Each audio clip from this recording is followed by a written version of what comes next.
Assalamualaikum warahmatullahi wabarakatuh. Innal hamdalillahi nahmaduhu wa nasta'inuhu wa nastaghfiruh. Wa na'udzu billahi min syururi anfusina wa min sayyiati a'malina. Man yahdihillahu fala mudhillalah wa may yudlil fala hadiyalah. Wa asyhadu an la ilaha illallah wahdahu la syarikalah wa asyhadu anna Muhammadan 'abduhu wa rasuluh. Ya ayyuhalladzina amanu taqullaha haqqa tuqatih wa la tamutunna illa wa antum muslimun. Ya ayyuhan nasu taqu rabbakumul ladzi khalaqakum min nafsin wahidah wa khalaqa minha zawjaha wa batha minhuma rijalan katsiran wa nisaa'a wattaqullaha alladzi tasaaluna bihi wal arham innallaha kana 'alaikum raqiba. Ya ayyuhalladzina amanu taqullaha wa qulu qawlan sadida yuslih lakum a'malakum wa yaghfir lakum dhunubakum wa may yuti'illaha wa rasulahu faqad faza fawzan 'azima amma ba'd. Fa inna asdaqal hadithi kitabullah wa khairal hadi hadi Muhammadin sallallahu alaihi wasallam wa syarral umuri muhdatsatuha wa kullu muhdatsatin bid'ah wa kullu bid'atin dhalalah wa kullu dhalalatin finnar. Para pemirsa yang dimuliakan Allah Subhanahu wa taala, alhamdulillah di pagi hari yang berbahagia ini kita dipertemukan kembali oleh Allah Azza wa Jalla melalui siaran ini untuk mengkaji sebuah akidah dari akidah-akidah Ahlussunnah wal Jamaah yang seorang muslim wajib menghiasi dirinya dengan akidah tersebut. Kita akan melanjutkan pembahasan tentang kitab Al-Ihkam fi Sabri Ahwalil Hukam wa ma yushra'u lirra'iyati fiha minal ahkam. Kitab yang dikarang oleh Fadilatul Syekh Dr. Ibrahim bin Amir Ar-Ruhaili hafizahullahu taala. Para pemirsa yang dimuliakan oleh Allah, pada pertemuan kita di pekan yang lalu kita telah membahas tentang muqaddimah yang dibawakan oleh penulis, bahwa pembahasan tentang bagaimana kita menyikapi tindak tanduk penguasa, terutama di zaman-zaman fitnah seperti sekarang. Seorang harus bijak untuk menyikapi bagaimana tindak tanduk penguasa yang ada sesuai dengan batasan-batasan dalil yang syar'i. Penulis pada pertemuan yang lalu telah mengemukakan bahwa kitab ini akan menjelaskan kepada kita bagaimana sikap kita kalau pemimpin memerintahkan kita sesuatu yang wajib. Bagaimana kalau pemimpin memerintahkan kita kepada sesuatu yang sunnah, kepada sesuatu yang mubah, kepada sesuatu yang makruh, kepada sesuatu yang haram. Dan bagaimana pemimpin ketika melakukan sesuatu yang wajib, melakukan sesuatu yang sunnah, makruh, mubah, haram, dan seterusnya, bagaimana sikap kita. Ini yang akan dipaparkan dalam kajian ini. Namun sebelum kita memaparkan itu semuanya, penulis di sini terlebih dahulu membahas tentang dua hal. Sebelum kita masuk pada inti pembahasan, ada dua bagian yang akan dikemukakan oleh penulis. Bagian pertama adalah dalil-dalil yang menunjukkan tentang wajibnya mendengar dan taat kepada pemimpin dan haramnya memberontak kepada pemimpin atau mencaci maki pemimpin tersebut.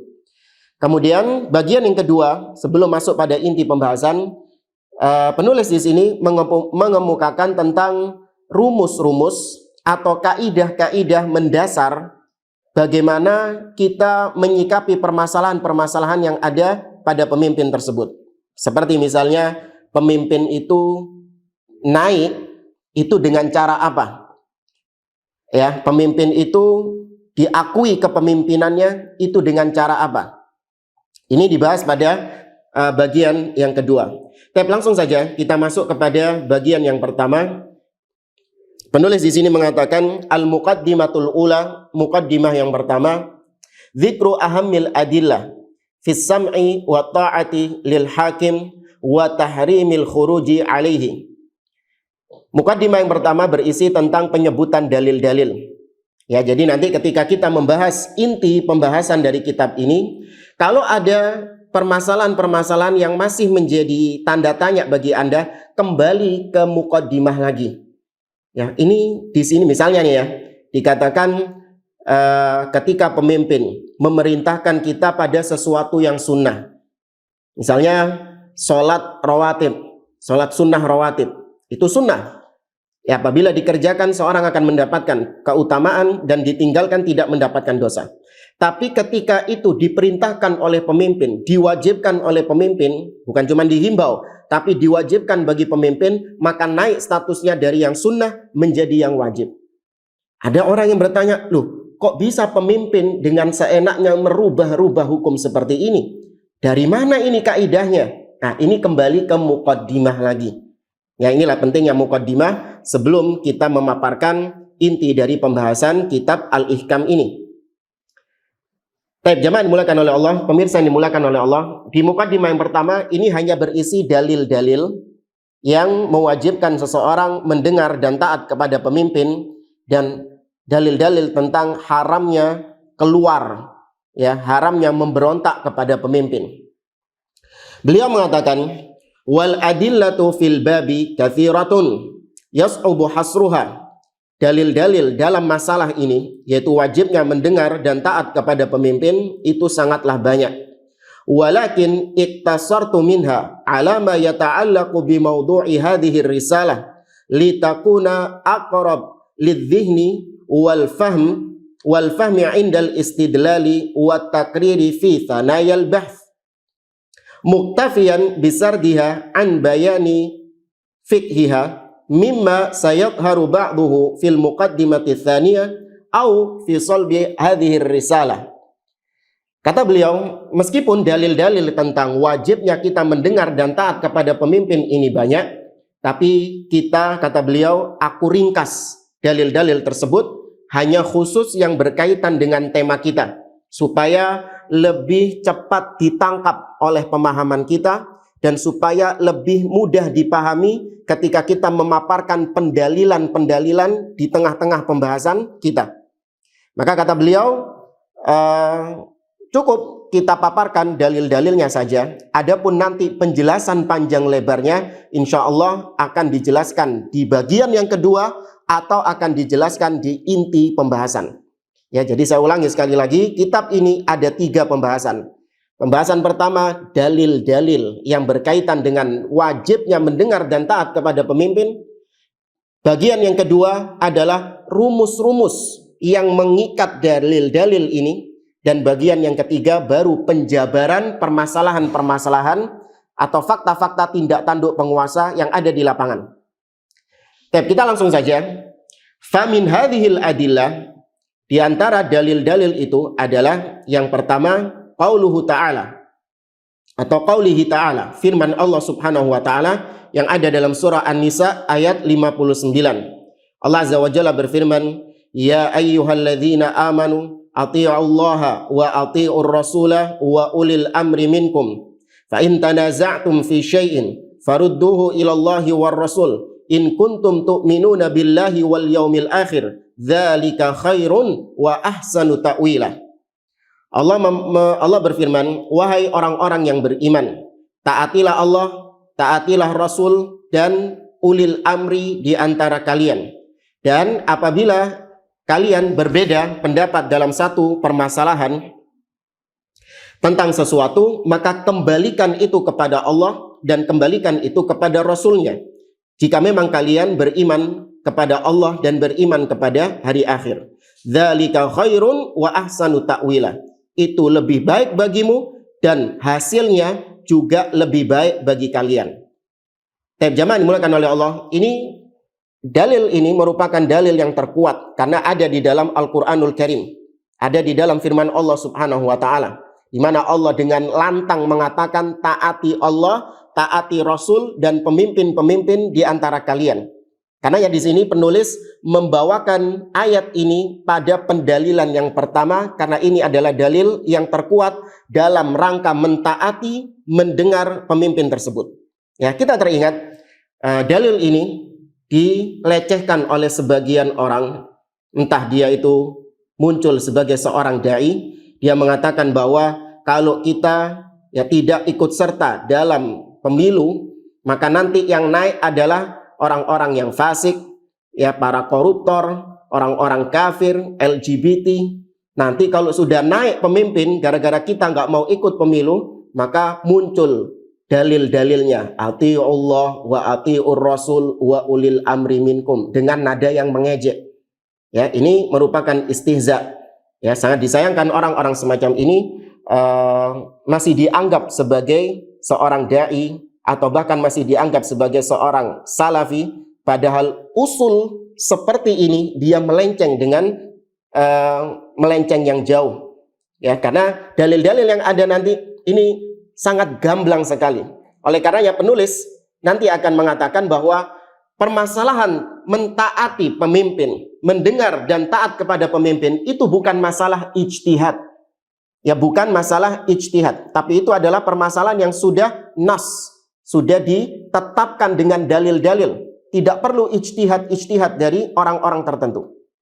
Ini insya Allah nanti akan dipaparkan oleh penulis. Tapi ini dalil yang pertama. Kita nggak perlu terlalu panjang membahas masing-masing dalil, karena nanti insya Allah akan ada penjelasannya di bagian yang kedua. Dalil yang kedua. Wa an Ubadah ibn Samit radhiyallahu anhu qala, dari Ubadah bin Samit radhiyallahu anhu, beliau mengatakan, da'ana Rasulullah sallallahu alaihi wasallam fabaya'nahu. Kata Ubadah bin Samit, pada suatu ketika Rasul sallallahu alaihi wasallam mengajak kami, kemudian kami membaiat beliau. Kami diperintahkan oleh Nabi, kami dipanggil oleh Nabi, kemudian kami membaiat beliau. Baiat kita sama-sama tahu sumpah setia. Kalau mau bahasa ringkasnya, baiat itu adalah janji setia. Fakana fima akhadha alaina, dan di antara perkara baiat, poin-poin baiat yang diambil dari kami, yaitu Nabi mengambil baiat itu dari kami, ambaya'ana ala sam'i wa ta'ah, yaitu kami membaiat Nabi untuk mendengar dan taat kepada pemimpin, fi mansyatina wa makrahina, baik dalam keadaan kami semangat atau dalam keadaan kami tidak semangat. Artinya dalam keadaan suka ataupun kami nggak suka. Wa usrina wa yusrina, baik dalam keadaan lapang atau dalam keadaan sempit. Wa atharatin alaina, atau bahkan kata Ubadah bin Samit, kami tetap diperintahkan untuk membaiat atau mendengar dan taat kepada pemimpin tersebut, meskipun pemimpin itu tidak menunaikan hak-hak terhadap kami. Meskipun pemimpin itu lebih mementingkan haknya daripada kepentingan rakyatnya. Karena kata-kata atharah itu maknanya adalah mementingkan diri sendiri daripada orang lain. Jadi kita lihat pemimpin-pemimpin yang katakan kata sebagian orang, pemimpin ini memperkaya dirinya sendiri. Pemimpin ini tidak memperhatikan rakyat. Tetap Nabi SAW memerintahkan para sahabat untuk bersumpah kalian mendengar dan taat kepada pemimpin tersebut. Wa alla nunazi'al amra ahlahu, dan juga kami dibaiat oleh Nabi untuk kami dilarang mengambil tampuk kekuasaan pemimpin tersebut. Artinya memberontak kepada pemimpin tersebut. Wa qala, kemudian Nabi mengatakan, illa antarau kufran bawahan indakum minallahi fihi burhan, kecuali apabila kalian melihat kekafiran yang nyata, yang kalian memiliki bukti yang jelas di sisi Allah Subhanahu wa taala.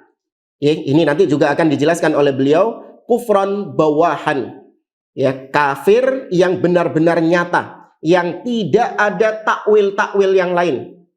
Kalau sekarang kan cuman ada kekafiran-kekafiran yang dimodifikasi oleh sebagian orang.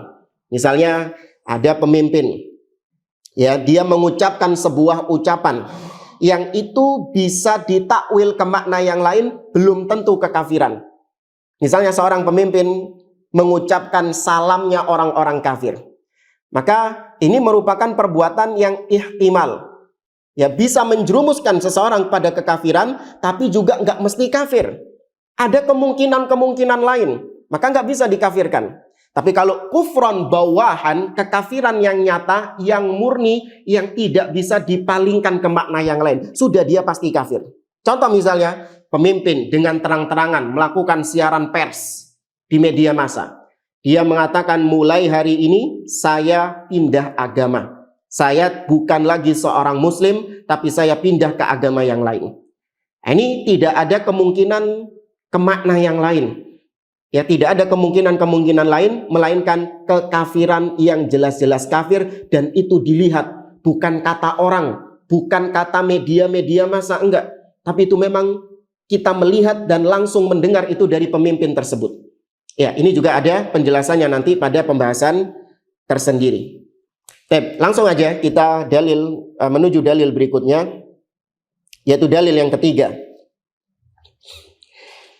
Wa an Ibni Abbasin radhiyallahu anhuma ar-Rasulillah sallallahu alaihi wasallam qala, dari Abdullah bin Abbas radhiyallahu anhuma, Nabi alaihi salatu wasallam bersabda, man kariha min amirihi syai'an falyasbir alaihi. Barang siapa yang melihat sesuatu yang tidak dia sukai dari pemimpinnya. Ya, ini yang banyak kita lihat di zaman sekarang, di mana banyak orang-orang yang tidak suka dengan kebijakan-kebijakan pemimpin. Ada kebijakan pemimpin yang enggak kita sukai, baik dari sisi agama ataupun dari sisi hawa nafsu kita. Maka inilah tuntunan Nabi SAW. Bukan seperti kebanyakan orang-orang awam, mereka enggak punya konsep dalam beragama. Ketika ngelihat pemimpin punya kebijakan enggak sesuai dengan hawa nafsunya, apa yang dia lakukan? Ya wajar, orang enggak punya tuntunan agama, enggak punya konsep beragama yang jelas. Maka yang dilakukan adalah perkara-perkara yang haram, dicaci maki, dibully, dibikinin meme-meme, ya diejek dengan sejadi-jadinya. Ini pola pikirnya orang awam. Tapi kok sangat disayangkan ya, ada sebagian orang yang katanya ngaji, wallahu a'lam, katanya sudah ngaji sunnah, sudah belajar kitab-kitab ahli sunnah wal jamaah, kitab-kitab akidah ahli sunnah wal jamaah, ternyata pola pikirnya seperti orang awam. Ketika pemimpin punya kebijakan, ikut mencaci makinya, ikut membuli-bulinya. Nas'alullah salamah wal afiyah. Padahal Nabi SAW menuntun kita untuk kita fal yasbir alaihi. Hendaklah kita bersabar dengan kebijakan pemimpin yang tidak kita sukai itu. Kenapa alasannya? Nabi SAW mengatakan, fa innahu laisa ahadun minan nasi kharaja minas sultani shibran famata alaihi illa mata mitatan jahiliyah. Karena alasannya, kata Nabi SAW, kenapa kita harus bersabar ketika kita melihat kezaliman pemimpin, ya, melihat mengetahui ada kebijakan-kebijakan pemimpin yang sewenang-wenang, yang nggak sesuai dengan selera kita. Nabi mengatakan karena tidaklah seseorang di antara manusia dia keluar dari ketaatan kepada pemimpin, dia memberontak kepada pemimpin. Ingat jemaah, memberontak itu bukan hanya dengan senjata. Sebagian orang mengatakan, enggak, kita enggak memberontak kepada pemimpin. Dia mencaci maki pemimpin itu. Dia mengatakan kita enggak memberontak kepada pemimpin. Demo-demo di jalan, ini bukan pemberontakan. Kalau pemberontakan itu adalah yaitu dengan senjata, menggulingkan pemimpin yang ada, merangsak masuk ke istana negara, kemudian mencopot pemimpin yang ada. Ini baru memberontak. Kita enggak, kita cuma mengkritik. Ini adalah jihad. Afdalul jihad kalimatu haqqin inda sultanin jair. Bawa hadis Nabi. Sebaik-baiknya jihad adalah kalimat yang benar di hadapan penguasa. Kata mereka seperti itu. Ya, maka kita jawab bahwa memberontak itu bukan cuma dengan senjata. Ya, seorang itu sudah bisa dilabeli sebagai khawarij ketika dia itu sudah mulai mencaci maki pemimpin. Ya, sudah mulai membuli pemimpin, mengkritik pemimpin di depan umum, itu sudah fix dia bisa dikatakan sebagai orang yang menganut paham khawarij. Kainan mankana, siapapun dia, mau dia kiai, ustadz, gelarnya doktor, LC, MA, atau dia Habib, Dzurriyyah Nabi, ketika Anda lihat dia sudah mulai mencaci maki penguasa di depan umum, maka dia ini fix punya akidah khawarij. Siapapun dia. Meskipun cuma dengan lisan, nggak bawa senjata. Tidakkah Anda lihat bagaimana Dzul Khuwaisirah At-Tamimi, yang dahulu di zaman Nabi SAW, ketika Nabi SAW membagikan ghanimah kepada para sahabat, Dzul Khuwaisirah tidak mengangkat senjata kepada Nabi. Dzul Khuwaisirah hanya mengatakan, mengkritik Nabi di depan umum, yaitu dengan mengatakan, "I'dil ya Muhammad," berlaku adillah wahai Muhammad. Cuma dengan lisan, nggak bawa senjata, nggak bawa pedang. Tapi dengan itu Dzul Khuwaisirah sudah divonis dialah gembongnya Khawarij, dialah mbahnya Khawarij. Ya, maka hati-hati. Sebagian orang mengatakan, oh kita memberontak itu kalau kita pakai senjata. Tapi kalau cuma dengan lisan itu bukan memberontak namanya, enggak, podoai, itu juga memberontak. Ya. Maka Nabi SAW mengatakan, tidaklah seseorang dia keluar memberontak kepada pemimpin sejengkal saja, sedikit saja, kemudian dia mati dalam keadaan seperti itu, melainkan matinya dia, bangkainya dia, jasadnya dia itu seperti jasadnya orang-orang jahiliyah. Kita tahu dahulu orang-orang jahiliyah itu tidak memiliki pemimpin. Ya, orang-orang jahiliyah dahulu mereka berperang satu dengan yang lainnya tanpa ada pemimpin yang menaungi mereka. Maka sifat jahiliyah melekat padanya. Ya, maka ini hadis ancaman. Ya, ini hadis ancaman bagi siapa saja yang memberontak kepada pemimpin kemudian mati, jangan digelari sebagai mujahid. Orang-orang yang mati demo, matinya dia mati sebagai demonstran, anehnya digelari sebagai syuhada, digelari sebagai syahid. Enggak, matinya itu mati bangkai jahiliyah. Ini hukum mujmal. Bukan orang perorangan, tapi ini hukum secara umum, hukum secara mujmal. Jadi kalau yang tersinggung nggak usah baper. Ya. Itu dalil yang ketiga. Jamaah dimulakan oleh Allah Subhanahu Wa Taala. Sebelum kita lanjut ke dalil yang keempat, di sini saya akan membawakan komentar dari Ibnu Hajar Al-Asqalani, karena ini hadis diriwayatkan oleh Imam Bukhari dalam sahihnya. Tentu Imam Ibnu Hajar Al-Asqalani dalam Fathul Bari mengomentari, mensyarah hadis ini. Disebutkan oleh Imam Ibnu Hajar Al-Hafidh Ibnu Hajar Al-Asqalani rahimahullah ta'ala dalam Fathul Barinya, ketika menyebutkan hadis ini beliau mengatakan, fil hadithi hujjatun fi tarkil khuruji ala sultan walau jara. Kata beliau, di dalam hadis ini, yaitu hadis yang kita baca tadi, dalil yang ketiga, ini merupakan hujjah, merupakan bukti yang kuat untuk seorang muslim tidak boleh baginya keluar memberontak kepada pemimpin walau jara, meskipun pemimpin itu zalim. Ya, meskipun pemimpin tersebut zalim. Wa qad ajma'al fuqaha ala wujubi ta'ati sultanil mutaghallib wal jihadi ma'ahu. Dan sudah ada ijma' dari para ahli fikih. Jadi kalau sudah ijma' itu, orang yang menyelisihinya fix error, sampel orang seperti ini. Orang sudah ijma', para ahli-ahli fikih semua sudah sepakat haram hukumnya keluar dari ketaatan kepada pemimpin. Kemudian ada orang baru muncul, tidak tahu dia ini hidup di planet mana, tidak tahu dia ini hidup di alam mana, mengatakan kalau pemimpinnya zalim, kita harus wajib memberontak. Padahal sudah dikatakan ini ijma' dari para ulama. Ya, konsensus dari para ulama wajibnya mentaati pemimpin meskipun dia itu meraih kepemimpinan dengan cara-cara yang mutaghallib, yaitu dengan menggulingkan pemimpin sebelumnya. Wal jihadi ma'ahu, dan wajib berjihad bersama pemimpin tersebut. Wa anna ta'atahu khairun minal khuruji alaihi, mentaati pemimpin seperti ini lebih baik daripada memberontak terhadapnya. Lima fi dzalika min haqnid dima wa taskinid dahma, karena dengan mentaati pemimpin yang zalim seperti ini itu bisa meredam tertumpahnya darah. Ya, dengan mentaati pemimpin seperti ini bisa meredam tertumpahnya darah dan bisa membuat kondisi keamanan itu menjadi stabil, ya, tidak porak-poranda. Coba kalau setiap ada pemimpin yang zalim itu diberontak, digulingkan, dicaci maki, stabilitas keamanan jadi rusak. Ya. Ini kata Imam Ibnu Hajar Al-Asqalani rahimahullah ta'ala dalam Fathul Barinya. Kita lanjutkan kembali. Kalau yang bawa buku PDF halaman 7 ya di kitab aslinya. Kalau di terjemahan halaman berapa itu? Yang terjemahan halaman berapa itu? Gak ada ini, Man. Hah? Baik. Dalil yang keempat.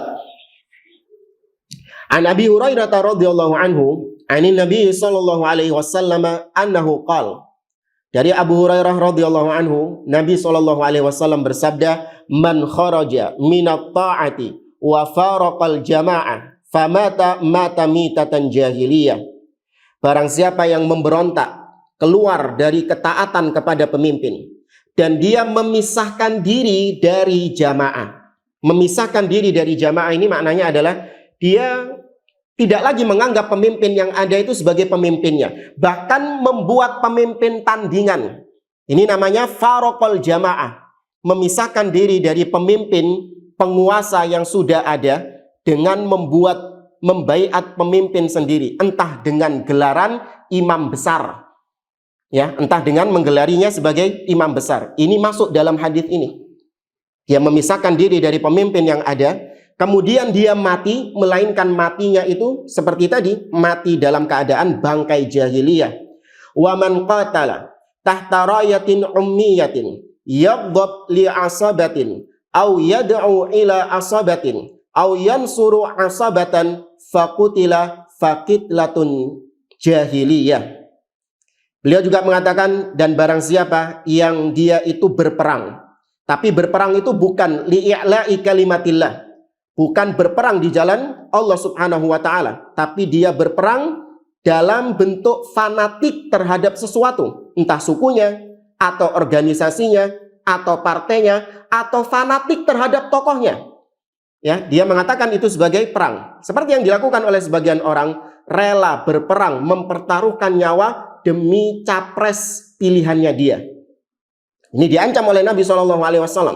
Barang siapa yang berperang, ya, dia berperang di bawah bendera fanatik buta, atau dia marah karena sikap fanatiknya, marah kepada sesuatu karena sikap fanatiknya, atau dia mengajak manusia kepada golongannya dia untuk fanatik terhadap golongannya dia, atau menolong yang lain karena sikap fanatiknya dia, kemudian dia terbunuh.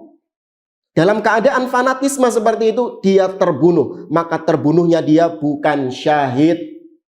Ya, hati-hati menggelari orang. Seorang terbunuh karena membela calon presidennya mungkin, membunuh karena membela imam besarnya, membunuh karena membela ustadznya, membela kiainya. Terbunuhnya bukan syahid, tapi terbunuh, kata Nabi, dalam keadaan bangkai jahiliyah. Ya. Kemudian Nabi SAW melanjutkan, wa man kharaja ala ummati yadribu barraha wa fajiraha wa la yatahasha min mu'miniha wa la yafi lidhi ahdin ahdahu falaysa minni walastu minhu. Kata Nabi SAW, ya, barang siapa yang dia memberontak kepada umatku atau memerangi umatku, kemudian dia membunuh, baik itu yang dibunuh adalah orang-orang yang sifatnya baik, atau yang dia bunuh adalah orang-orang yang jahat, dan dia tidak membedakan antara yang baik dan yang buruk, dan juga tidak membedakan antara orang yang terikat perjanjian dengan orang yang tidak terikat perjanjian, maka Nabi mengatakan dia bukan golonganku dan aku pun bukan termasuk dari bagiannya. Artinya Nabi SAW berlepas diri dari orang seperti ini. Maka hati-hati, ya, yang masih memiliki sikap fanatisme buta, ya, asabiyah, fanatik terhadap golongan, partai, fanatik terhadap organisasi, fanatik terhadap tokoh, ya, dia rela mempertaruhkan nyawa demi kehormatan sang tokoh ini, maka Nabi mengatakan kalau mati orang seperti ini bukan mati syahid, tapi bangkainya bangkai jahiliyah, terhina. Ya. Tapi ini dalil yang keempat. Kemudian dalil yang kelima tentang wajibnya mendengar dan taat kepada pemimpin, yaitu dari an Ummi Salamah radhiyallahu anha, anin Nabi sallallahu alaihi wasallam annahu qala. Dari Ummu Salamah, Nabi sallallahu alaihi wasallam bersabda, Innahu yusta'malu 'alaikum umara fata'rifuna wa tunkirun. Faman kariha faqad bari'a wa man ankara faqad salima. Walakin man radiya wa tabi'. Kata Nabi SAW, sesungguhnya akan ditimpakan kepada kalian umara, pemimpin-pemimpin, penguasa-penguasa. Ta'rifunahu wa tunkir. Kalian mengenal pemimpin-pemimpin tersebut, namun di satu sisi kalian mengingkari perbuatan-perbuatannya. Faman bari'a faqad salim. Barang siapa yang berlepas diri, ya, barang siapa yang mengingkari, berlepas diri dari keburukan-keburukan pemimpin tersebut, maka dia telah selamat. Inilah akidah Ahlussunnah wal Jamaah. Kita mendengar dan taat kepada pemimpin. Kalau pemimpin tersebut melakukan kezaliman-kezaliman, memerintahkan kepada sesuatu yang buruk, kita berlepas diri. Haram hukumnya seorang muslim untuk ikut campur dalam kezaliman-kezaliman pemimpin tersebut. Ini lihat sikap pertengahan Ahlussunnah wal Jamaah. Bukan kita ini membabi buta, wis pokoknya apa yang disuruh, diperintahkan sama pemimpin, siap kita melaksanakannya. Tidak. Kita pilih-pilih. Apabila itu bentuknya kemungkaran, melanggar syariat Allah Subhanahu wa taala, menyelisihi sunnah Nabi SAW, maka kita tidak mendengar dan kita tidak pula mentaatinya, bahkan kita berlepas diri darinya. Maka barang siapa yang seperti ini, maka dia selamat. Tapi walakin man radiya wa taba'. Ya, akan tetapi barang siapa yang ridho dengan kezaliman pemimpin, kemungkaran pemimpin tersebut, kemudian menjalankan, mentaati perintah zalimnya itu, ya dia setuju dengan kezaliman. Misalnya nih, ada pemimpin yang mengizinkan perbuatan mungkar. Misalnya apa ya? Pemimpin meresmikan LGBT misalnya. Meresmikan pernikahan sesama jenis. Apakah kita sebagai seorang yang tadi kita katakan senantiasa mendengar dan taat kepada pemimpin, apakah kita dukung program pemimpin ini, yaitu untuk menyetujui legalitas hubungan sesama jenis? Tidak. Ya, kita berlepas diri, bahkan kita mengingkari, kita jelaskan kepada umat bahwa perbuatan-perbuatan LGBT seperti ini misalnya, ini adalah perbuatan fahisyah, perbuatan yang keji dan mungkar. Kita jelaskan. Maka kita kalau memiliki sikap seperti ini, kita selamat. Ya, tidak ikut-ikutan kezaliman pemimpin tersebut, tidak kena getahnya dosa pemimpin tersebut. Tapi barang siapa yang ridho, dia setuju dengan keputusan tersebut, bahkan mentaatinya, mendukung sepenuhnya, maka inilah yang mendapatkan dosa. Ya, ini yang mendapatkan dosa. Kemudian jamaah dimulakan oleh Allah Subhanahu wa taala, para sahabat mengatakan kepada Nabi, "Ya Rasulullah, ala nuqatiluhum?" Ya Rasulullah, apakah kalau pemimpinnya seperti tadi, yaitu dia membuat keputusan yang zalim, membuat kebijakan yang zalim, kalau memang seperti itu, apakah enaknya bukankah lebih enak kalau kita perangi dia, kita lengserkan dia? Karena sebagian orang seperti itu, ngelihat pemimpin melakukan kezaliman, mengeluarkan kebijakan-kebijakan yang zalim. Apakah cuman gara-gara alasan ini lantas diberontak pemimpinnya, dilengserkan, digulingkan pemimpinnya? Iya, itu zalim. Tapi apakah dengan alasan itu langsung membuka pintu pemberontakan? Tidak.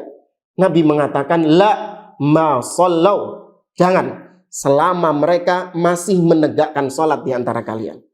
Jangan dimulakan oleh Allah Azza wa Jalla, kita hanya menghukumi zahir. Nah, kita lihat sebagian orang ketika melihat pemimpin, presiden melakukan sholat. Presiden kita melakukan sholat, iya. Ya. Sebagian orang mengatakan nyinyir. Oh, itu sholatnya pencitraan. Ya, sholatnya hanya di depan kamera. Aslinya dia enggak sholat. Tapi kalau di depan kamera baru dia pura-pura sholat. Maka kita tanya kepada orang-orang seperti ini. Kita hanya menghukumi zahirnya saja. Kita menghukumi dia sholat, kita melihat dia sholat, zahirnya dia sholat, maka dia memang benar-benar sholat. Adapun batinnya bagaimana, itu antara dia dengan Allah Azza wa Jalla. Kalau Anda yang kedua tadi mengatakan bahwa dia sholatnya pencitraan, tapi aslinya dia itu nggak niat sholat, kalau nggak ada kamera dia nggak sholat, maka ucapan seperti ini konsekuensinya Anda menyaingi Allah Subhanahu wa Ta'ala dalam mengetahui perkara-perkara gaib.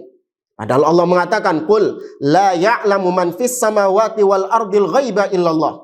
Katakan, tidak ada yang tahu perkara gaib, baik yang di langit ataupun yang di bumi, tidak ada makhluk yang tahu perkara gaib. Salah satunya perkara gaib adalah apa yang terbetik dalam hati seseorang. Kita nggak tahu niatan seseorang apa. Kalau Anda mengaku tahu niatan seseorang, ini cuma pencitraan, berarti di sini terjadi syirik rububiyah. Anda menganggap diri Anda sejajar dengan Allah mengetahui perkara-perkara gaib. Hati-hati. Perkara yang kelihatannya ringan. Cuman ngomong pemimpin ini pencitraan saja di depan kamera. Aslinya dia itu munafik, gak niat sholat. Oh, berarti ente tahu hal gaib. Berarti Anda sejajar dengan Allah Azza wa Jalla waliyadzubillah. Makanya konsekuensi orang kalau melenceng dari manhaj salaf, itu konsekuensinya sampai pada taraf kekufuran tanpa dia sadari. Iya.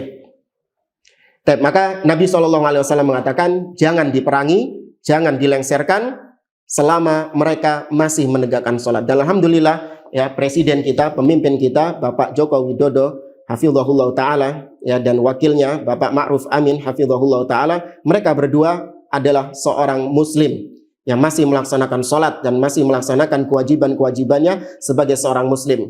Adapun hatinya bagaimana, itu di tangan Allah Subhanahu wa taala. Ya, dan kita berharap semoga Allah Azza wa Jalla senantiasa memberikan mereka berdua taufik, membimbing mereka ke jalan yang lebih baik. Kita lanjut ke dalil yang keenam. An Ali radhiyallahu anhu qala.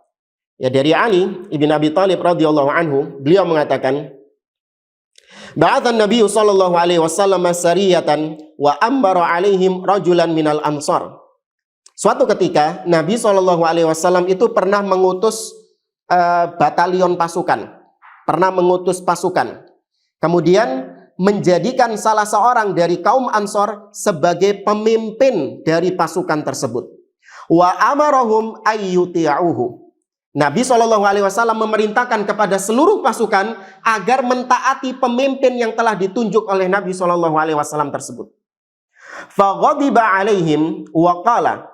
Suatu ketika pemimpin ini, ketika dalam perjalanan tersebut, pemimpin yang telah ditunjuk oleh Nabi tersebut murka kepada anak buahnya. Dia mengatakan, "Alaisa qad amara an-nabiy sallallahu alaihi wasallam ayyuti'uni?" Tidakkah kalian ingat Nabi sallallahu alaihi wasallam itu sudah memerintahkan kalian agar kalian taat kepadaku? Kalian kan sudah dengar perintah Nabi sallallahu alaihi wasallam.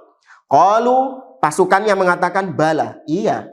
Emang Nabi sudah memerintahkan gitu sama kita.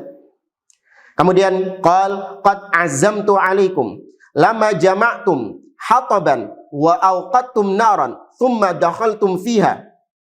Kemudian kata pemimpin ini, aku perintahkan kepada kalian untuk kalian mengumpulkan kayu-kayu bakar, kemudian kalian menyalakan api dari kayu bakar tersebut. Kemudian ketika apinya sudah berkobar, kalian masuklah semua ke dalam api tersebut. Ini perintah. Ingat, Nabi sudah ngomong taati pemimpin. Dan aku ditunjuk oleh Nabi sebagai pemimpinnya. Nanti kalau kalian tak suruh masuk api, masuk ke dalam api tersebut. Maka mereka pun mentaati. Fajama'u hataban wa auqadu naron. Mereka mentaati perintah pemimpin tersebut, mencari kayu bakar, kemudian menyalakan api dari kayu bakar tersebut. Falamma hammu biddukhul faqama yanzuru ba'dhum ila ba'din. Jadi ada 3 perintah dari pemimpin itu. Mencari kayu bakar, kemudian menyalakan api, kemudian masuk ke dalam kobaran api tersebut. 2 perintah sudah dilaksanakan oleh pasukan tersebut. Menyalakan api, mencari kayu bakar, dan menyalakan api. Ketika mau menjalankan perintah yang ketiga, mereka tolah-toleh sebagian dengan sebagian yang lain. Mereka saling memandang satu dengan yang lain. Faqala ba'duhum, sebagian mengatakan, innama tabi'na nabiyya sallallahu alaihi wasallam firaran minan nar, afanadkhuluha. Kita ini beriman kepada Nabi sallallahu alaihi wasallam karena takut masuk api neraka. Lah kok sekarang kita masuk api? Ya, kata orang ini, pasukan ini, kita ini beriman kepada Rasulullah, alasannya adalah karena kita takut masuk neraka. Lah kok kita sekarang tambah masuk ke dalam neraka? Maka fabainama hum kadzalik id khamadatin nar wa sakana ghadabuhu. Ketika mereka masih bimbang untuk masuk ke dalam kobaran api tersebut, gak lama kemudian apinya pun akhirnya padam. Dan sang pemimpin tadi juga sudah tenang, gak marah-marah lagi kepada pasukannya. Fadzukira lin-nabi sallallahu alaihi wasallam. Kemudian kisah ini diceritakan kepada Nabi sallallahu alaihi wasallam. Apa jawaban Nabi? Lau dakhaluha ma kharaju minha abadan. Seandainya mereka masuk ke dalam api tersebut, mereka tidak akan bisa keluar selama-lamanya. Maknanya apa?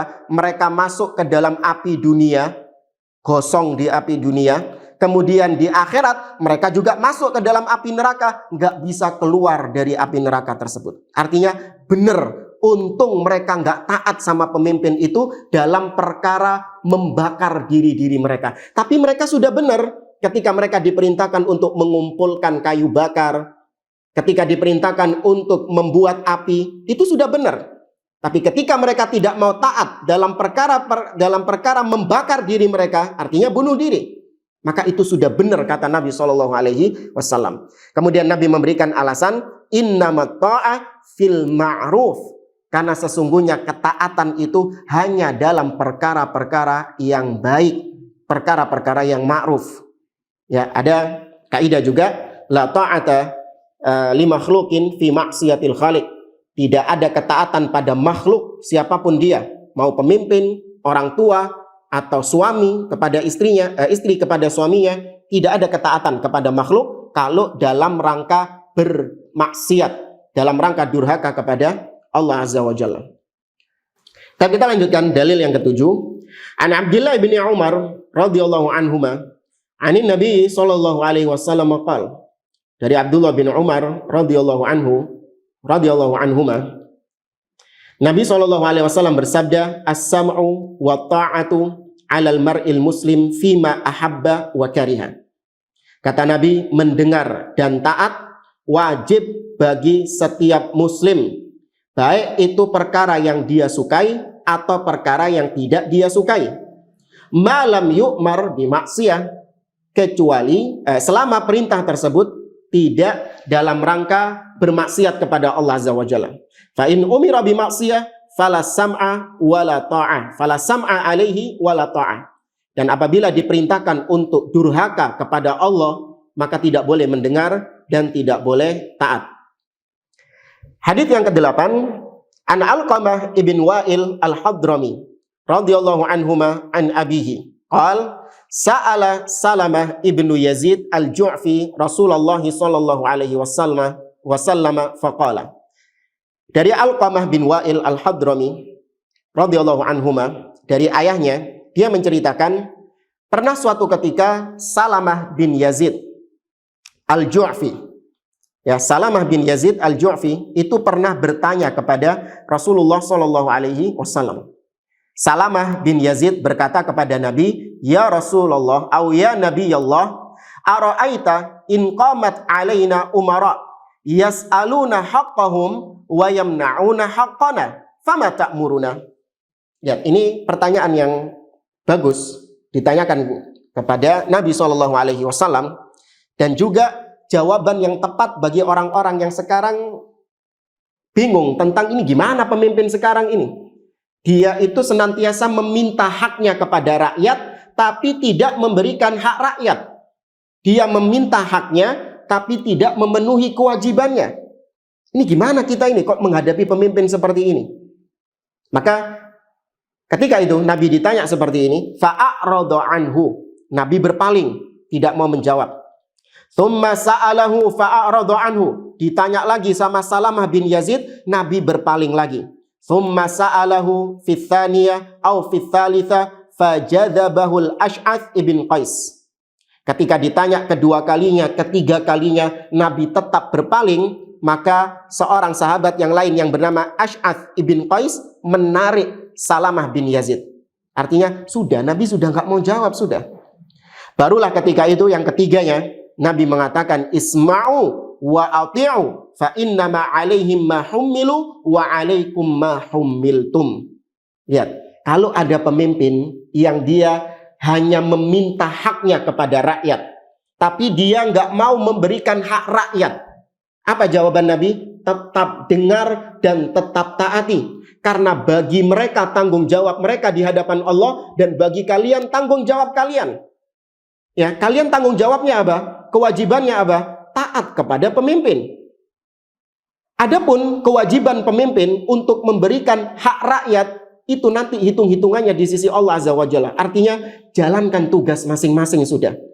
Kalian diperintahkan taat kepada pemimpin, jalankan.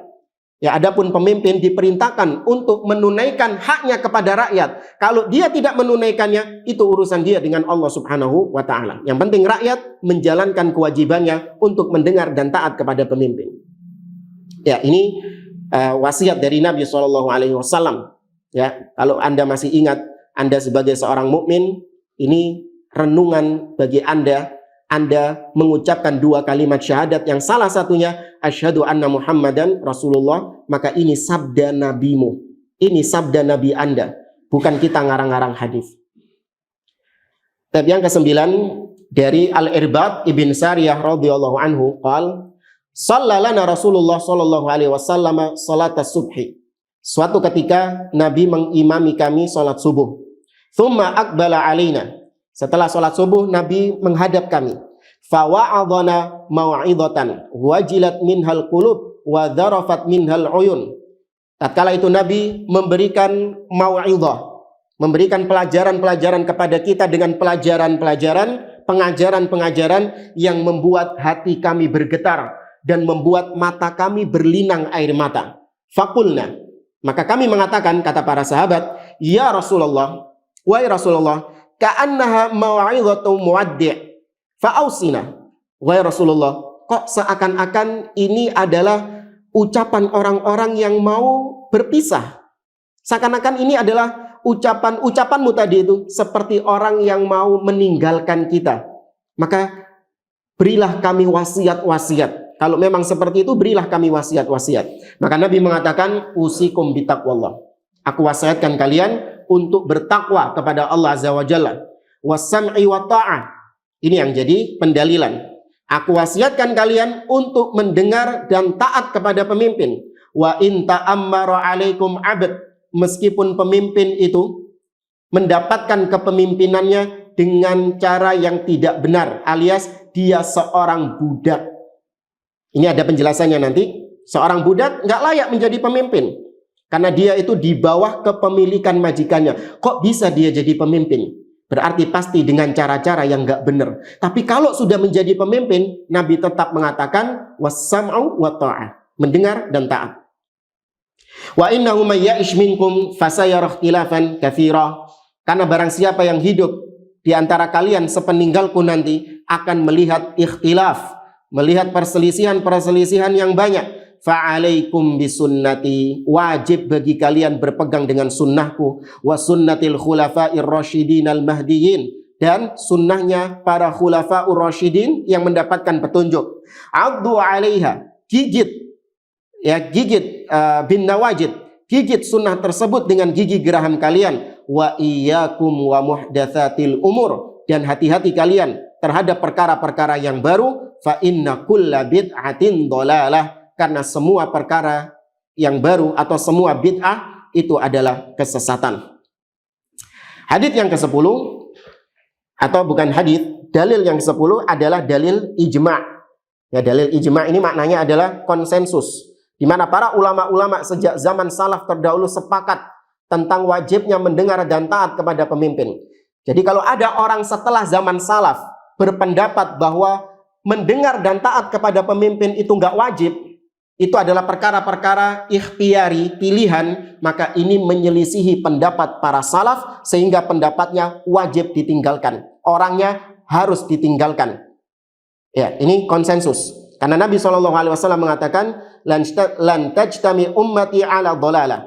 Umatku tidak akan mungkin bersepakat di atas kesesatan.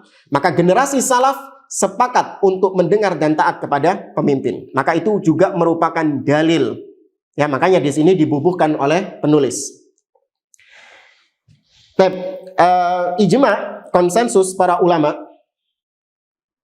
Kama dalal ijma' ala wujubi sam'i wa ta'ah li wulatil umur. Berkata qala At-Tahawi rahimahullah, Berkata Imam Abu Ja'far At-Tahawi dalam kitabnya Al-Aqidah At-Tahawiyah, fi wasfi aqidah ahli sunnah. Beliau Imam At-Tahawi ketika mensifati akidah ahli sunnah wal jamaah, ciri khas, karakteristik akidah ahli sunnah wal jamaah adalah wala narol khuruja ala a'immatina wa wulati umurina. Dan kami, yaitu para salaf yang berada di atas akidah ahli sunnah wal jamaah, kami memandang haramnya keluar dari ketaatan kepada pemimpin, wa injaru, meskipun mereka sewenang-wenang, meskipun mereka berbuat zalim, wala nad'u alaihim, dan tidak boleh kita berpendapat, gak boleh kita mendoakan keburukan bagi pemimpin tersebut, atau kita memberikan lakop-lakop yang jelek kepada pemimpin. Ada sebagian orang memberikan lakop-lakop yang buruk kepada pemimpin dengan sebutan hewan-hewan, sebutan binatang-binatang, atau dengan sebutan yang lain misalnya. Ini menyelisih akidah ahlussunnah wal jamaah. Kalau Anda nemu dai, ustadz, katakan dia ini katanya ustadz salafi, tapi kelakuannya menggelari pemimpin dengan gelaran-gelaran yang buruk, atau mendoakan pemimpin dengan doa-doa yang buruk, tinggalkan. Dia bukan salafi yang sejati, dia adalah salafi yang imitasi. Ya, meskipun semua orang mengatakan dia ini seorang ustadz salafi, enggak, dia bukan seorang ustadz yang salafi. Karena ini merupakan akidah yang pokok. Ciri khas karakteristik akidah ahlussunnah wal jamaah, haram hukumnya mencaci maki pemimpin, memberikan gelaran-gelaran yang buruk kepada pemimpin. Wala nanzi'a yadan min ta'atihim. Kita tidak boleh melepaskan tangan baiat ketaatan kita terhadap pemimpin tersebut. Wa nara ta'atahum min ta'atillahi azza wa jalla. Dan kita memandang ketaatan kepada pemimpin itu diikat dengan ketaatan kepada Allah Subhanahu wa taala. Ini akan kita sebutkan nanti. Beliau mengatakan, ketika kita taat kepada pemimpin, yakini itu adalah sebuah ibadah kepada Allah Azza wa Jalla. Sebagaimana Anda taat kepada orang tua, itu juga bentuk ibadah kepada Allah. Istri taat kepada suami, bentuk ibadah kepada Allah. Demikian juga rakyat. Ketika taat kepada pemimpin, itu juga bentuk ibadah kepada Allah. Kata beliau, kita menganggap ketaatan kepada pemimpin itu adalah ketaatan kepada Allah fardhah, wajib hukumnya. Malam ya'muru bimaksiyah, selama pemimpin tersebut tidak memerintahkan kepada kemaksiatan. Wa nad'u lahum bis-salahi wal mu'afah, dan kita mendoakan pemimpin tersebut dengan kebaikan-kebaikan dan mendoakan keselamatan bagi pemimpin tersebut. Bahkan Imam Al-Barbahari rahimahullah taala menjadikan pemimpin, orang yang mendoakan pemimpin dengan kebaikan, menyebut kebaikan-kebaikan pemimpin, atau mendoakan pemimpin dengan keburukan, dijadikan oleh Imam Al-Barbahari dalam kitabnya Syarhus Sunnah sebagai barometer pemisah antara ahlus sunnah dengan ahlil bid'ah. Beliau rahimahullah mengatakan, idza ra'aitar rajul yad'u 'ala sultan fa'lam annahu sahibu hawa. Apabila engkau melihat ada seseorang yang mencaci maki pemimpin atau mendoakan pemimpin dengan doa-doa yang buruk, ketahuilah dia pengekor hawa nafsu alias ahlil bid'ah. Mau gelarnya doktor, mau jenggotnya sepanjang sampai turun ke lantai, mau katoe cingkrang sampai ke paha, sampai ke pupu, saking salafinya ini ya, cingkrangnya sampai ke pupu. Tapi kalau dia mencaci maki pemimpin, katakan dia bukan salafi, tapi dia ahlil bid'ah. Wa idza sami'ta rajulan yad'u lis-sultan annahu fa'lam annahu sahibus sunnah insyaallah. Tapi kalau kalian dapati, kalian mendengar ada seseorang yang menyebut kebaikan-kebaikan pemimpin, mendoakan pemimpin dengan doa-doa yang baik, maka ketahuilah dia pengikut sunnah insyaallah. Artinya semoga dia benar-benar menjadi pengikut sunnah. Ini barometer jamaah. Jangan dianggap ini perkara-perkara yang wise. Ya, perkara-perkara yang kita bisa toleransi. Oh, nggak apa-apa. Ustadz ini kan mencaci maki pemimpin, tapi ilmunya kan banyak. Tapi dia kan doktor. Anda yang nggak mencaci maki pemimpin, apa nggak punya titel apa-apa? Oh, mending nggak punya titel apa-apa. Yang penting akidahnya selamat. Daripada gelarnya Masya Allah sejentrek, tapi ternyata dia menyelisihi akidah ahlussunnah wal jamaah, apa manfaatnya? Ya, maka ini jadi barometer. Dan masih tersisa beberapa ucapan lagi. Ya Pak Buyar kan? Maksud tanya jawab. Ya. Ya, ini ada tersisa ucapan Imam Nawawi, Imam Ibnu Hajar. Ini Imam Ibnu Hajar sudah kita katakan tadi ya. Atau tanggung lah ya, kita selesaikan langsung. Qala An-Nawawi rahimahullah, berkata Imam An-Nawawi, wa ammal khuruj alaihim wa qitaluhum faharamun bi ijma'il muslimin wa in kanu fasaqatan zalimin faqad tadaharatil ahaditsu bi ma'na ma dzakartuhu wa ajma'a ahlus sunnah ala annahu la yun'azalu sultan bil fisq. Kata beliau Imam Nawawi rahimahullah, nih yang ngakunya mazhab Syafi'i. Ya, Imam An-Nawawi termasuk diantara pentolan-pentolan mazhab Syafi'i rahimahullahu ta'ala. Simak bagaimana ucapan Imam An-Nawawi rahimahullah dalam kitab beliau Syarah Sahih Muslim. Beliau mengatakan, adapun memberontak kepada pemimpin, memerangi pemimpin, faharamun, itu hukumnya haram. Memberontak, ingat tadi memberontak bukan cuma dengan senjata, memberontak juga dengan ucapan-ucapan. Ya, ingat ya kisahnya Dzulkhuwaisirah yang cuman mengucapkan i'dil ya Muhammad, berlaku adilah wahai Muhammad, nggak pakai senjata, tapi dia sudah dikatakan khawarij. Hati-hati. Maka kata Imam Nawawi haram bi ijma'il muslimin, dengan kesepakatan kaum muslimin. Meskipun mereka fasik, meskipun pemimpin-pemimpin fasik, meskipun pemimpin ini zalim, selama dia masih muslim, haram untuk dia dicaci maki, untuk dia diberontak. Dan telah nampak banyak hadis-hadis ya yang sudah aku sebutkan, kata beliau, dan Ahlussunnah wal Jamaah sepakat bahwa pemimpin tidak boleh dilengsarkan hanya lantaran gara-gara kefasikannya. Ada orang-orang bikin perkumpulan, kita sekarang ya harus mereformasi, melakukan reformasi. Coba tanya, ente reformasi gara-gara apa? Oh, ini gara-gara pemimpin ini sekarang banyak memasukkan tenaga kerja asing dan asing katanya. Tapi apakah perbuatan pemimpin itu adalah perbuatan yang mengkafirkan, artinya membuat pelakunya kafir? Atau dia sebuah kemaksiatan? Atau dia sebuah kezaliman, kefasikan? Yang mana? Kalau Anda mengatakan itu sebuah kefasikan, maka Imam Nawawi mengatakan kefasikan, hanya dengan kefasikan saja itu pemimpin nggak bisa dilengsarkan. Ente kok teriak reformasi, revolusi, nggak dilengsarkan. Lihat bagaimana dahulu tragedi tahun 98, reformasi tahun 98. Maka nggak salah kalau ada sebagian orang mengatakan tokoh-tokoh yang ada di balik peristiwa reformasi tahun 98 itu adalah orang-orang yang paling berat dosanya.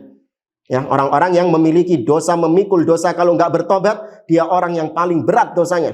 Berapa nyawa yang melayang, berapa kerugian yang ditimpakan, dan berapa banyak keburukan-keburukan yang timbul gara-gara reformasi yang mereka lakukan.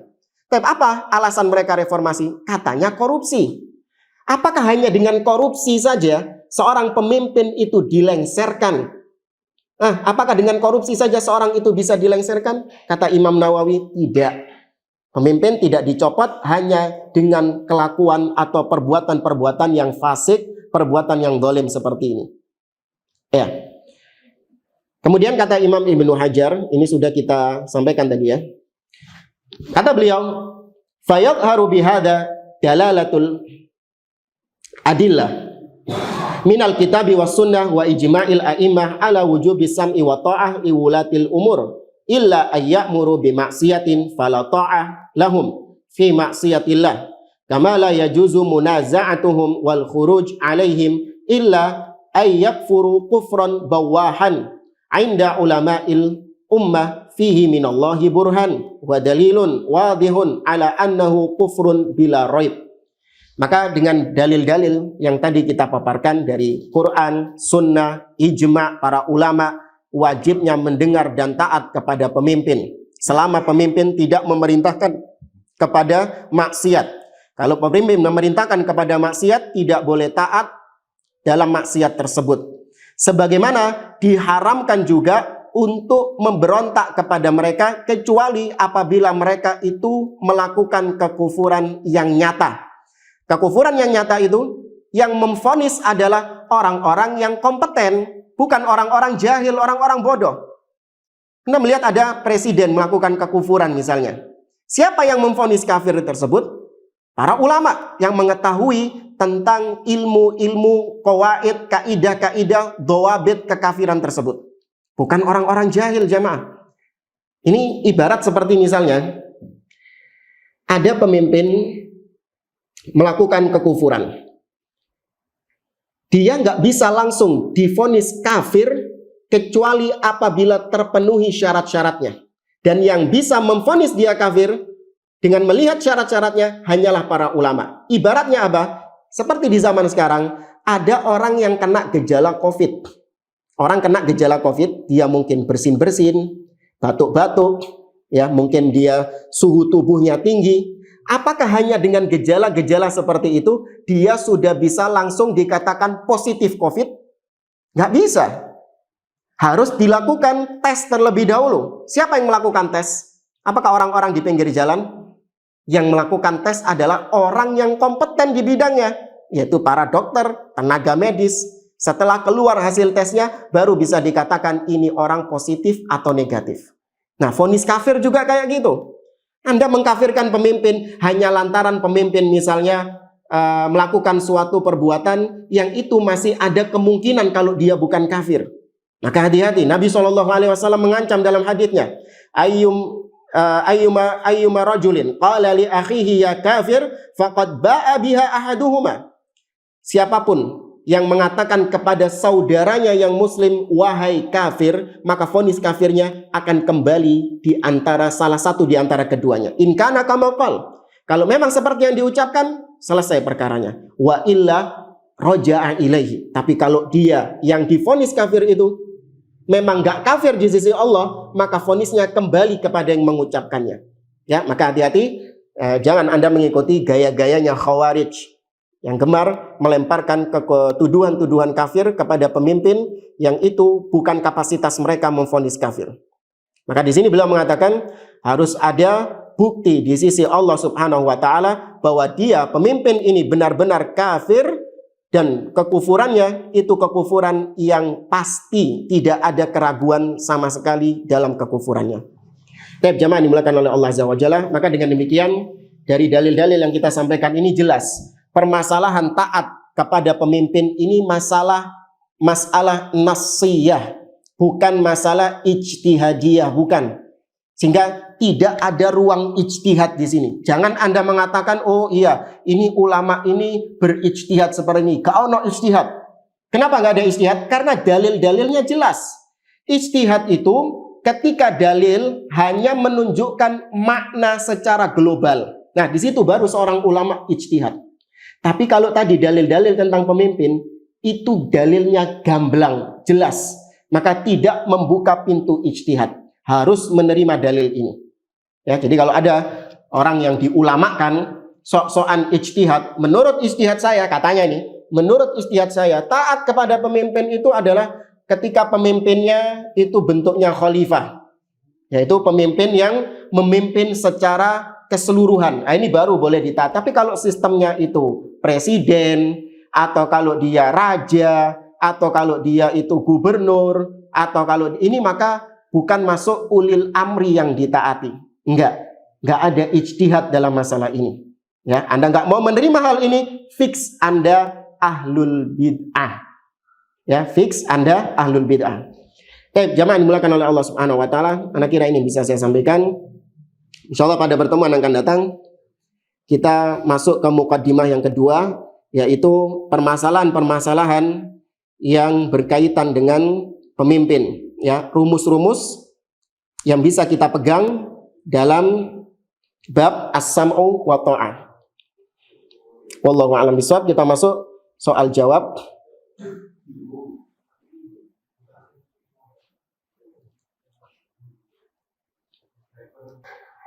Bagaimana cara menjawab syubhat bolehnya mendemo pemimpin, di mana sahabat Umarah bin Ru'aibah membantah secara terang-terangan imam khutbah yang mengangkat tangan pada saat doa Jumat. Maka kita katakan, yang dimaksud ijma itu bukan kelakuan sebagian sahabat. Kalau kelakuan-kelakuan segelintir sahabat itu tidak termasuk dalam ijma'. Anda nggak usah jauh-jauh. Cucu Nabi SAW, Al-Husain bin Ali bin Abi Thalib, tergelincir dalam masalah kepemimpinan dengan dia tidak mau membaiat Yazid bin Muawiyah sebagai pemimpin yang sah ketika itu. Ini ketergelinciran Husain bin Ali bin Abi Thalib radhiyallahu anhu, di mana beliau tidak mau membaiat Yazid bin Muawiyah, kita katakan itu kesalahan ijtihad yang salah dari sahabat. Kalau kita tahu ijtihad itu salah, menyelisihi mayoritas sahabat yang ada, di mana mayoritas sahabat yang ada tetap tidak memberontak kepada pemimpin, ini yang menjadikan asas akidah kita.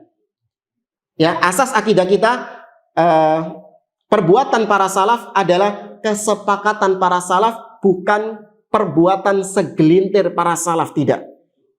Ya, maka kalau dikatakan ada segelintir para salaf seperti Abdullah ibn Zubair yang juga tidak mau membaiat Yazid bin Muawiyah, atau sahabat-sahabat yang lain yang melakukan tindakan-tindakan yang menyelisihi para sahabat yang lain, maka kesalahan ini kesalahan sendiri, ijtihadnya sendiri. Dan seorang sahabat ketika salah dalam berijtihad, maka baginya satu pahala, karena seluruh para sahabat adalah para mujtahid. Ya, tapi tetap gak boleh diikuti kesalahannya. Yang nggak bisa dijadikan dalil. Yang bisa dijadikan pijakan adalah ijma' para sahabat secara umum. Ya, ijma' para sahabat secara umum. Wallahu a'lam.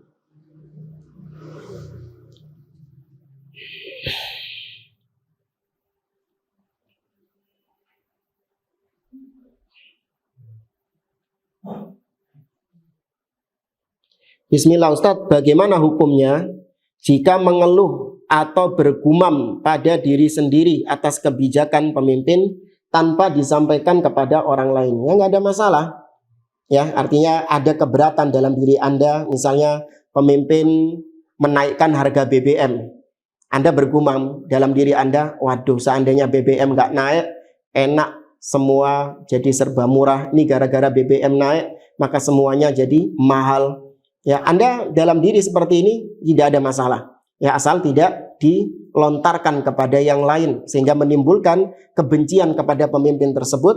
Anda mengajak orang lain untuk Anda menanamkan kebencian kepada orang lain terhadap pemimpin, ini yang jadi masalah.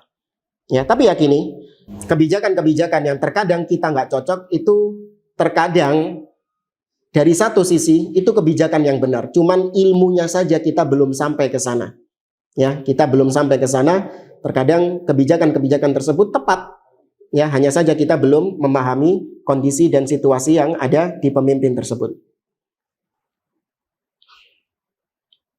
Adakah kelompok yang menyelisihi paham bahwa kita tidak boleh memberontak pada pemimpin yang zalim? Banyak. Ya, banyak kelompok-kelompok yang seperti ini. Ya, khawarij yang muncul di zaman sekarang meskipun labelnya bukan khawarij. Labelnya maksudnya apa? Bikin organisasi resmi namanya khawarij. Nah, ini nggak ada kayak gitu. Nah, orang tentu nggak mau melabeli dirinya kita ini resmi sebagai khawarij di zaman sekarang, itu nggak ada. Namanya itu nama-nama yang bagus, seperti ISIS misalnya, ya, Islamic State, ya, Daulah Islamiyah, nama-nama yang indah. Tapi jangan terkecoh dengan nama, ya, tapi lihat hakikat daripada pemikirannya. Imam Al-Ajuri rahimahullah dalam kitabnya Asy-Syari'ah, beliau mengatakan, kata Imam Al-Ajuri rahimahullah dalam kitabnya Asy-Syari'ah, beliau mengatakan, la yanbaghi liman ra'a ijtihada kharijiyyin qad kharaja ala imamin adilan kana al-imam am ja'iran fa kharaja wa jama'a jama'atan wa salla sayfahu wastahalla qitalal muslimin fala yanbaghi lahu ay yaghtarra bi husni tilawatihi lil Qur'an wala bi tuli qiyamihi fis shalah wala bi dawami siyamihi wala bi husni alfadhihi fil ilmi idza kana madhhabuhu madhhabal khawarij. Kata beliau, tidak boleh bagi seorang muslim ketika dia mendapati ada seorang yang jelas-jelas dia punya pemahaman khawarij, dia memberontak kepada pemimpin, mencaci maki pemimpin, dia mengumpulkan massa, kemudian dia mulai menghunuskan senjata, ya, melakukan reformasi, revolusi, mengajak-ngajak manusia untuk melakukan pemberontakan-pemberontakan, maka kata beliau nggak boleh bagi kita tertipu, ya, terkecoh dengan bacaan Qur'annya yang indah. Jangan tertipu dengan sholatnya yang panjang. Jangan tertipu dengan puasanya yang Masya Allah, puasa tiap hari. Dan jangan tertipu dengan orasi-orasinya yang Masya Allah, semangat. Ya, siap bela Islam, siap gitu. Jangan tertipu dengan itu. Idza kana madhabuhu madhabal khawarij. Kalau ternyata pemahamannya dia adalah pemahaman khawarij. Ya, maka hati-hati. Banyak kelompok-kelompok yang seperti ini, meskipun namanya bukan terang-terangan khawarij, lihat hakikatnya dia.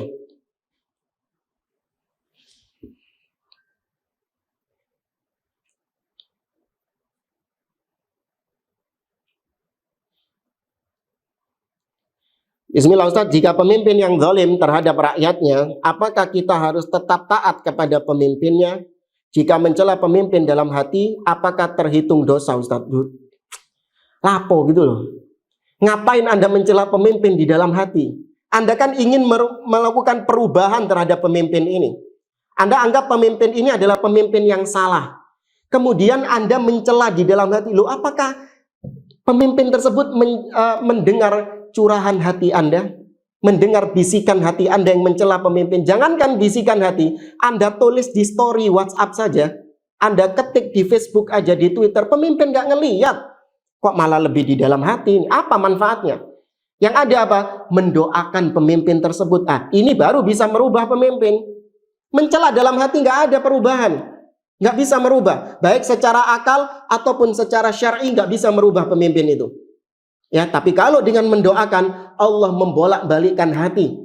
Ya, kata Al-Fudail ibn Iyad rahimahullahu taala, beliau mengatakan, "Lau anna li da'watun mustajabah, lau anna li da'watan mustajabah, ma ja'altuha illa lisultan."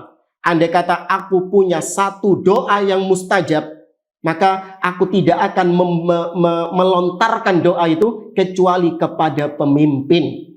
Ya, jadi kalau ada kita dikasih jatah sama Allah, masing-masing kita punya satu doa yang mustajab. Kira-kira kita mau minta apa?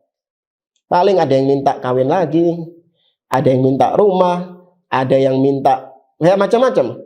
Tapi Al-Fudail bin Iyad mengatakan, aku akan berikan doa itu kepada pemimpin.